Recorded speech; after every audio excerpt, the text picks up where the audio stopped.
Good morning बच्चों। तो मैं आज आप लोगों को ले चलता हूँ क्लास 8 के चैप्टर 2 पे। मैंने इस चैप्टर में बहुत सारा चीज़ आप लोगों को बता चुका था। चैप्टर फाइनली ख़त्म था, बट कुछ चैप्टर्स का इम्पॉर्टेंट क्वेश्चंस जो मैं आप लोगों को बताना था वो आप लोगों को एज ए PDF भी मिल जाएगा, और आप लोग वीडियोस के ज़रिए भी क्वेश्चंस देख के समझ सकते हैं, और उसको नोट डाउन करने के लिए आप लोगों को PDF भी अवेलेबल करा दिया जाएगा। तो मैं जैसा कि 8 क्लास का जो चैप्टर 2 था फ्रिक्शन, मैंने आज उसमें बहुत सारी चीज़ों को बताया था, नोट्स लिखवाया था, नोट्स रिव्यू करा दिया था मैंने। ठीक है, अब हम लोग चलते हैं उसके आगे। जैसा कि ये आपका कुछ इम्पॉर्टेंट क्वेश्चन है, तो मैंने बहुत सारे क्वेश्चंस को इम्पॉर्टेंटली तरीके से हर एक पॉइंट से क्वेश्चन उठा के डील किया है। तो बिना टाइम वेस्ट किए हुए चलिए हम लोग चलते हैं उस क्वेश्चन सेशन पे। तो चलते हैं हम लोग क्वेश्चन सेशन पे, क्या है तो किस तरह का क्वेश्चन है, कितना क्वेश्चन है, नंबर ऑफ़ क्वेश्चन देखेंगे। उसके बाद हर एक क्वेश्चन को समझेंगे कैसे कैसे डील करना है, क्योंकि आप लोगों को ये चीज़ लिखना होगा। ठीक है, तो ये है आपका चैप्टर 8 का फ्रिक्शन का क्वेश्चन आंसर।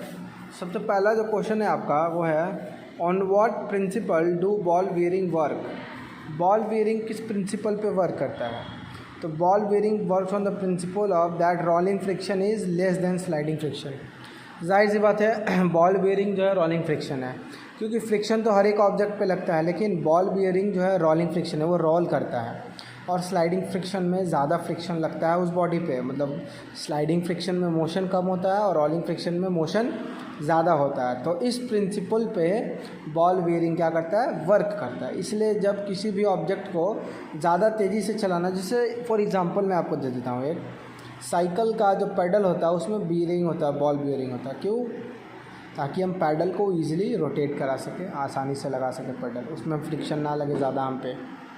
ठीक है, चलिए दूसरा क्वेश्चन, लुब्रिकेंट्स रिड्यूस कैसे करते हैं फ्रिक्शन को? तो लुब्रिकेंट्स क्या करते हैं, जो रफनेस होता है ऑब्जेक्ट का, उस रफनेस को कम करके उसके स्मूथनेस को बढ़ा देते हैं, और स्मूथनेस बढ़ने के कारण वो क्या करता है, फ्रिक्शन को रिड्यूस कर देता है। What is the effect of friction on motion? ठीक है, क्या इफेक्ट होता है फ्रिक्शन का मोशन पे? तो फ्रिक्शन जो है स्लो डाउन कर देता है स्पीड को, और इस कारण से क्या होता है, जो सरफेस का कांटेक्ट होता है वो क्या होता है, फ्रिक्शन के कारण बढ़ जाता है, और कांटेक्ट बढ़ने के कारण मोशन उसका कम हो जाता है। What causes friction between two surface in contact? Friction causes due to motion. हाँ, फ्रिक्शन जो है दो चीज़ के कारण, फैक्ट बता देता हूँ, बिल्कुल एकदम बेसिक चीज़ है। पहला तो कांटेक्ट और दूसरा मोशन। कांटेक्ट में है तो भी फ्रिक्शन लग रहा है, और कांटेक्ट के साथ साथ मोशन में है तो भी फ्रिक्शन लग रहा है। तो देखिए कैसे फ्रिक्शन लगेगा। तो मैं बता दूं कि मान के चलिए कोई ऑब्जेक्ट है, दो ऑब्जेक्ट मोशन में है तो भी वो तो कांटेक्ट में ही मोशन में है ना। हाँ, तो फ्रिक्शन तो लगेगा ही। और फ्रिक्शन कहीं कहीं पे ज़्यादा, कहीं कहीं पे कम लगता है। अब जैसे एयर में एरोप्लेन उड़ता है तो फ्रिक्शन उसमें भी लगता है एयर का, लेकिन जो हम लोग सॉलिड फ्रिक्शन लगता है और जो एयर फ्रिक्शन लगता है, दोनों में काफ़ी डिफरेंसेस है। अब चलिए क्वेश्चन नंबर 5 देखते हैं। Give two situation where it is desirable to increase friction. जाहिर सी बात है कहीं कहीं पे हमको फ्रिक्शन को इंक्रीज़ करना पड़ता है, और वो दो केसेस कौन सा है, जैसे फॉर एग्जांपल हम वॉक कर रहे हैं रोड पे, अगर रोड का सरफेस स्मूथ रहे और हमारा सोल जो हमारा जो भी स्लीपर्स है, शूज़ है, उसका सोल अगर स्मूथ रहे, तो उस केस में हम मेरे गिरने के चांसेस ज़्यादा होंगे, फॉल होने के चांसेस ज़्यादा होंगे। तो उस केस में हम लोग क्या करेंगे, उस केस में हम लोग करेंगे ये कि वहाँ पे हम लोग उसके स्मूथनेस को कम कर देंगे और रफनेस को बढ़ा देंगे। तो जैसे रफनेस बढ़ाएंगे तो फ्रिक्शन बढ़ेगा, और फ्रिक्शन बढ़ेगा तो फिर हम इजीली वॉक कर सकते हैं। तो यहाँ पे मेरे लिए वो क्या हो गया, डिज़ायरेबल हो गया। ठीक है, जब व्हीकल चलाते हैं रोड पे तो हम लोग ब्रेक लगाते हैं। अब जाहिर सी बात है टायर्स और ब्रेक्स के बीच में अगर फ्रिक्शन कम रहे तो ब्रेक्स अप्लाई नहीं हो पाएंगे अच्छे से। तो फ्रिक्शन को लगाने के लिए उसको रफ़ बनाना पड़ेगा, स्मूथ नहीं बनाना पड़ेगा, रफ़ बनाना पड़ेगा। ठीक है, तो ये था क्वेश्चन नंबर 5। अब चलते हैं क्वेश्चन नंबर 6 पे। Explain with examples the disadvantage of friction.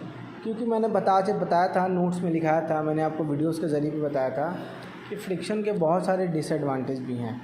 तो उनमें से कुछ डिसएडवांटेज को मैंने ब्रीफली एक्सप्लेन किया था। ठीक है, अब एक एग्ज़ाम्पल के साथ यहाँ पे देना है कि डिसएडवांटेज क्या है फ्रिक्शन का।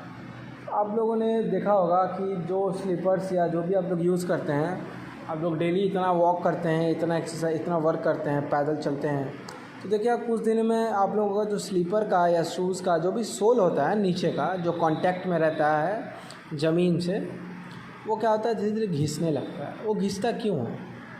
क्योंकि वो जब भी रब होता है ज़्यादा, जब ज़्यादा घिसता है तो उससे वियर आउट हो जाता है। वो सोल क्या होता है, धीरे धीरे परत छोड़ने लगता है, उस जगह से निकलने लगता है गर्म होने के कारण। क्योंकि ज़्यादा कांटेक्ट में अगर कोई चीज़ आएगा, और वो तो रबड़ का होता है या जो भी मटेरियल का होता है, वो वियर आउट हो सकता है। अब वो स्टील तो है नहीं, लोहा तो है नहीं, लोहा तो नहीं पहनते हम लोग कि वो वियर आउट ना हो। तो वो जो भी मटेरियल का होता है वो ईज़िली वियर आउट होता है। तो ये है एक, समझिए कि ये हमारा एक डिसएडवांटेज है। ये हमारा क्या है, एक डिसएडवांटेज है फ्रिक्शंस को लेकर, जिसको मैंने एग्जांपल्स के तरीके से समझाया। लास्ट क्वेश्चन, ठीक है, question number 7, does air exert friction on an object moving through it. हाँ, मैंने अभी बताया, एग्जांपल्स दिया एरोप्लेन का। एरोप्लेन जब एयर में फ्लाई करता है तो उस पर भी फ्रिक्शन लगता है, लेकिन उस फ्रिक्शन को ओवरकम करने के लिए, उस फ्रिक्शन को दूर करने के लिए, ये क्वेश्चन में नहीं दिया हुआ है, बट फिर भी मैं आपको